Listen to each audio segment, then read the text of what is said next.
Hello and welcome. I'm Linda Cavanaugh. I'm here with Maestro Joel Levine for a discussion about the concerts of the upcoming season at the Oklahoma City Philharmonic. This must be like you have all of the gifts ready to be opened and you're just ready to tear off the paper and let the joy spread. Oh yeah, it's when we start Philharmonic season, it's always a great excitement. The orchestra has been prepped all summer. Everyone's looking forward to doing this wonderful repertoire with all these great soloists. So yeah, we're looking forward to this. People have no clue the work that goes into a season like this before you even start, though. We start planning 2 years in advance. We have to book the guest artists, and I spend all of December and January in any given year working out what it is we're going to play the next year.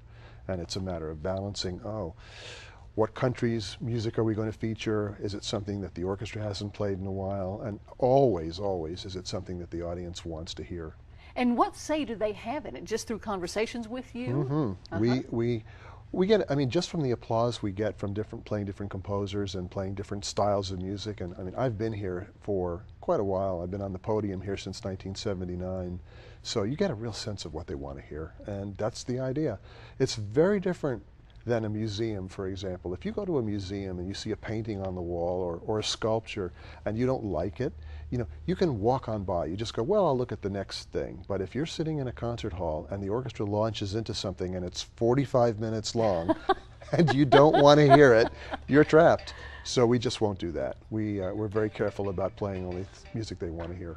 And this season, in looking at what you have planned, it's extraordinary. What great gifts you have for Oklahoma City. Let's start with the first performance. Well, the first concert, we're doing this crazy overture called Le Corsaire by Hector Berlioz, and it's got, within, I'd say, the first 10 minutes, the orchestra plays about 1 million notes.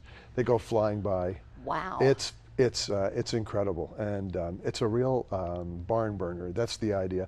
I always like when we do the first concert and the orchestra plays for the first time for the audience. It's like, we're going to show you what you've missed all summer. So there's this fabulous overture. And then Peter Serkin comes. This is an artist that we've been trying to get for a long time.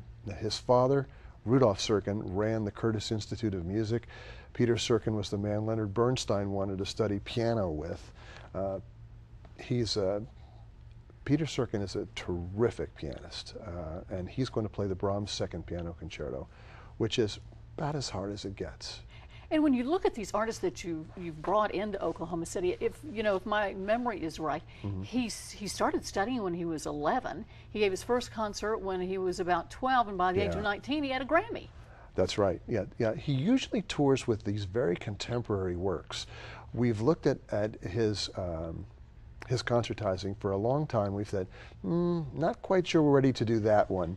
And then all of a sudden, he offered Brahms Second, which is just one of the greatest concertos anybody ever wrote. So, and about as hard as it gets. So, I had a pianist once apologize. This was interesting. One of the great pianists of the world. We're standing together and he's about to go out and play Brahms Second, and he says to me, "I apologize in advance for all the wrong notes I'm going to play." Can you imagine? I apologize in advance for the wrong notes, and he didn't play any. So we'll see what Peter Serkin does with this, but it's great music. It's like diving into a vat of chocolate. You know, when you bring in all of these stars in this type of music, when you hear about rock stars, you hear about all of their demands for what they want in their dressing room and what's going on. Now, these are divas in their own right. They are, but they don't ask for particular colored M&Ms. No. If you're, interestingly, if you're a pianist, you have a problem because you can't bring your instrument with you. I mean, a rock band, for example, they bring their own guitars and drums and equipment and all of that, and their own roadies that set it up for them. But if you're a pianist and you go to a town, you're dependent on the tuner that's local, and you're depending on the orchestra to provide you with a decent piano. And I don't think people may realize this, but the Philharmonic has what is considered to be one of the 3 greatest pianos in the United States. We got really lucky, and this piano came from Steinway in Paris. It's a Hamburg Steinway, and so they love to play it. And we have Peter Krause here in town, who is one of the great American piano tuners. So they get a wonderful piano and it's in tune, and these pianists love to play it. And for the novice who really doesn't know that much about, which would be me, what makes an instrument so great? I mean, does one hunt something like this out? Is it just a fluke? Is it just a miracle of the way it was put together? That's right. The Hamburg Piano Factory, they turn out Well, not that many a year. It takes a lot to make a piano, of course, especially one of the world's great pianos.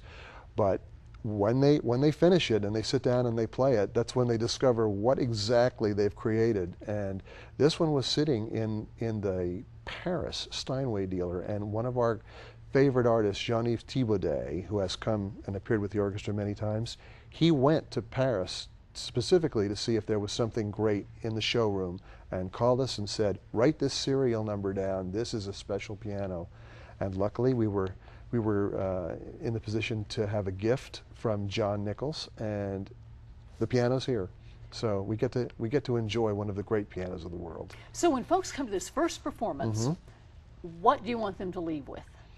Well, we want them to leave with having had a great musical experience, a great time. I mean, we're not afraid to use the word entertainment. We want them to feel that they have been exposed to one of the great performances that they'll ever hear in their lives. Peter Serkin is certainly going to give them one.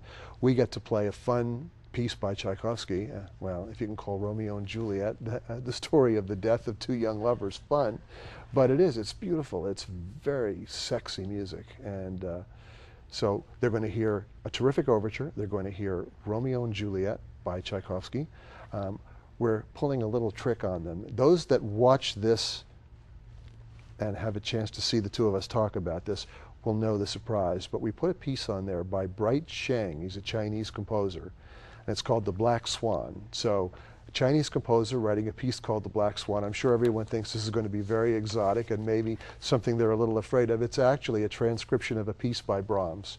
So the minute they hear it, they're going to say to themselves, oh, this sounds like Brahms, and they'll be exactly right. It's a little stunt we're pulling. Well, I can tell that you're enthusiastic and thrilled about this upcoming season. We are. It's going to be fun. Now, this new Philharmonic season opens on Saturday, September 18th, 8 p.m. at the Civic Center Music Hall. Please join Maestro Levine and the Philharmonic as they welcome special guest, pianist Peter Serkin, for opening night at the Phil. Looking for a little bit of magic, mystery, and melody in your life? Well, the Philharmonic brings you all that and more in our next segment.